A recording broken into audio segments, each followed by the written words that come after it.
but it's just so. It's got my hand a little bit.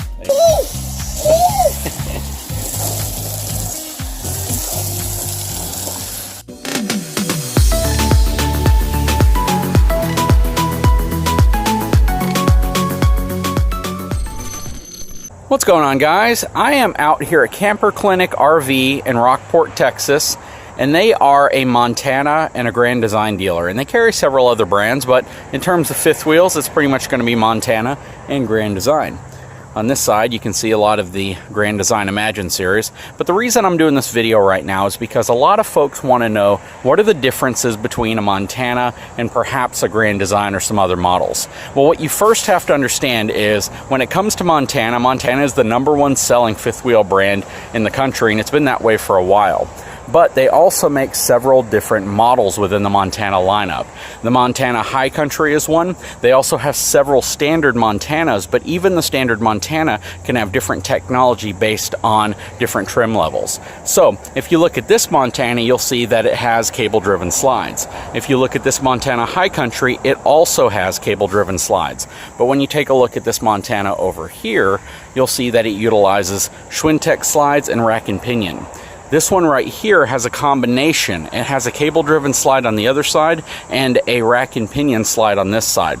Many times the slide technology is going to be dictated by the floor plan simply because they're trying to utilize the space that they have as most effectively as possible. So if they can put a cable-driven slide, if it takes up less room, if it's more convenient to the way the construction of the fifth wheel is, they'll do that. In the way they build a lot of these Montanas, you can easily detect which ones are going to have cable-driven slides. First of all, and I've brought this up in several videos, this is the Schwintek slide system. It essentially uses motors on each side to pull the slide in. It's a good slide system, but if it ever gets out of kilter, you can usually adjust it. There's adjustment points to help bring this slide back in.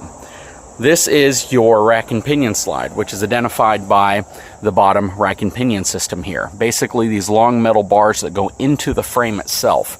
This is my personal favorite for large slides because it's a very strong system. It's definitely the oldest design out of all of them, but in my opinion, it's also the most serviceable and it's the easiest to work with if you ever have an issue. Plus, I believe it's also the strongest simply because it's using much larger pieces of steel to support the slide. And right here you can see your traditional cable-driven slide. It's essentially a cable system with pulleys that goes all throughout and around the slide itself. It's fixed here. In this case, it has 6 screws that hold it in place. And in my opinion, this is kind of the fault of the system. Right here, having a cable-driven slide means that this cable, at some point, if it ever gets loose, you might have a problem and have to get it readjusted. And it's really not something that a user can do. You're going to have to take it into a dealership to have them adjusted. But that could also mean you have a problem pulling in your slide. So that's the only reason why I'm not a big fan of cable-driven slides. That being said, there are a lot of people out there who have claimed that cable-driven slide systems work very well for them. They've never had a problem. Something else that can kind of vary wildly based on different Montana brands is the use of LED lighting versus incandescent. You can see that the Montana High Country utilizes incandescent lights, whereas this Montana uses LED lights. And for a long time, even if you got the highest trim Montana, you could only get the incandescent lights. But now they're finally offering LED lights, pretty much a standard option on the higher end Montanas, even though there are going to be a few models that still have incandescent. Another difference you can notice is that your Montana will always have frameless windows, whereas the Montana High Country is going to have your standard framed windows. Now, some people prefer standard frame windows over frameless windows. It's more of a cosmetic thing, even though frameless windows tend to be a little bit more restrictive in terms of airflow. They definitely look better. Regardless of which Montana you get, what's nice is that the floor plans are pretty much duplicated. So if you get a High Country, even though it's considered to be a more economically priced unit, the floor plan inside of it can generally be had in the same type of floor plan you could get in a standard Montana. One of the big differences between a Montana High Country, though, and a standard Montana, on a standard Montana, the leveling system is going to be hydraulic, whereas on the High Country, it's going to be an electronic system. So whether you have the electric auto leveling system or the hydraulic, they're both good systems. In my opinion, I think the electric system is actually a bit more serviceable and a little bit easier to work on in the event you have a jack that fails or you have a motor that needs to be replaced, versus hydraulics, which you simply have to understand how the hydraulic system works, how to purge the system, and how to work with it if there is a failure of a pump or if you have a problem with one of the jacks.